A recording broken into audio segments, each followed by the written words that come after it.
and sticky. But if the item is on the 505 list, we've got 96 hours to commence action.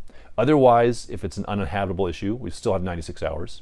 If it materially interferes with the life, health, or safety, we've got 24 hours to commence action. And if it's mold, we've got 96 hours, but it requires additional specific action. So let's look at the mold aspect. Now, I know this is complicated, probably putting you to sleep, but it's important to make sure you know this stuff.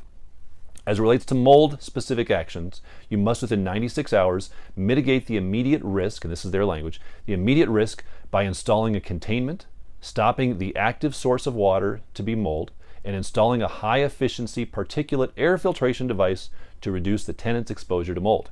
That's a lot in there. This is a great law if you are a mold inspection company, because now you have to go in and install all these things right off the bat. Additional things, you must maintain the contained unit requirement, remedial actions, until remedial actions are executed. So you've got to put what you can in there until you can start full remediation. There's more. You have to establish an appropriate protection for workers and occupants. You must eliminate or limit moisture sources and dry all the material. Decontaminate or remove damaged material as is appropriate. Evaluate whether the premises have been successfully remediated once it's done.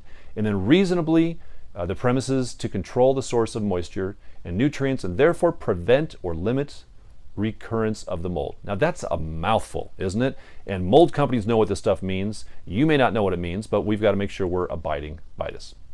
There's a little more. Number 7, if it's a life, health, or safety scenario, the tenant has the legal right to demand that the landlord move the tenant to a couple things. Number 1, a comparable unit as selected by the landlord. Number 2, a hotel room as selected by the landlord. Number 3, at the expense of the landlord, so no expense to the tenant. However, the tenant still has to pay rent.